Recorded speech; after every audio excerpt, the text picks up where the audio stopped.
Say you found an exciting project that you want to try to execute on.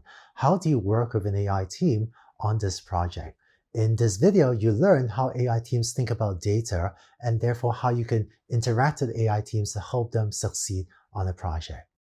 Now, there is one caveat, which is what if you have a cool idea, but you don't have access to an AI team? You don't have access to any AI engineers.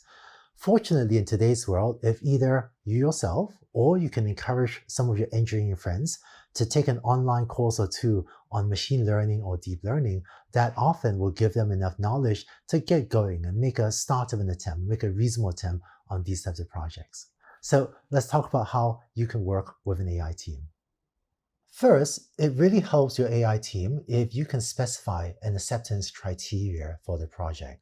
I've done a lot of work in automated visual inspection, so I'm going to use that as a running example in these few slides. Let's say your goal is to detect defects in coffee mugs with at least 95% accuracy. So that can be your acceptance criteria for this project. But 95% accuracy, how do you measure accuracy? One of the things the AI team would need is a data set on which to measure their accuracy.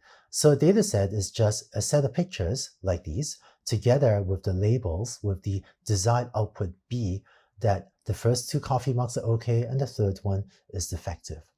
So as part of your specification for the acceptance criteria, you should make sure that the AI team has a data set on which to measure the performance so that they can know if they've achieved 95% accuracy. The formal term for this data set is called a test set, and the test set may not need to be too big. Maybe 1,000 pictures will be just fine for this example. But if you consult with an AI expert, they can give you a better sense of how big the test set needs to be for them to be able to evaluate whether or not they're getting to 95% accuracy. One novel part of AI systems is that the performance is usually specified in a statistical way. So rather than asking for an AI system that just does something perfectly, you see very often that we want an AI system that performs at a certain percentage accuracy, like this example here. So when specifying your acceptance criteria, think of whether your acceptance criteria needs to be specified in a statistical way, where you specify on average how well it does or what percent of time it has to get the right answer. Let's dive more deeply into the concept of a test set. This is how AI teams think about data. AI teams group data into two main data sets, the first called the training set, and the second called the test set, which we've already talked a bit about. The training set is just a set of pictures together with labels showing whether each of these pictures is of a coffee mug that is okay or defective. So the training set gives examples of both the input A, the pictures of the coffee mugs, as well as the desired output B, whether it's okay or defective. And so given this training set, what a machine learning algorithm will do is learn, in other words, compute or figure out some mapping from A to B so that you now have a piece of software that can take as input the input A and try to figure out what is the appropriate output B. So the training set is the input to the machine learning software that lets it figure out what is this A to B mapping. The second data set that an AI team will use is the test set. And as you've seen, this is just another set of images that's different from the training set, also with the labels provided. The way an AI team will evaluate their learning algorithm's performance is to give the images in the test set to the AI software and see what the AI software outputs. For example, if on these three test set images, the AI software outputs okay for this, and also okay for this, then we would say that it got 2 out of 3 examples right. And so that's a 66.7% accuracy. In this figure, the training set and test set are both only 3 pictures. In practice, both of these data sets would be much bigger, of course.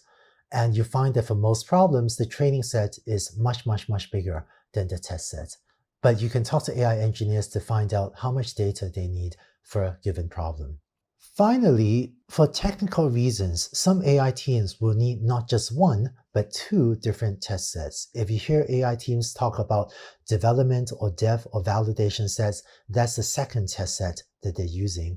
The reasons why they need two test sets is quite technical and beyond the scope of this course, but if an AI team asks you for two different test sets, it's quite reasonable to try to provide that to them.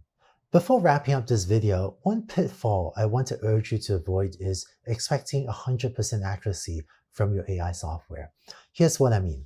Let's say this is your test set, which you've already seen on the last slide. But let me add a few more examples to this test set. Here are some of the reasons it may not be possible for a piece of AI software to be 100% accurate. First, machine learning technology today, despite being very powerful, still has limitations and they just can't do everything. And so you may be working on a problem that is just very difficult, even for today's machine learning technology. Second, insufficient data. If you don't have enough data, specifically if you don't have enough training data for the AI software to learn from, it may be very difficult to get a very high level of accuracy.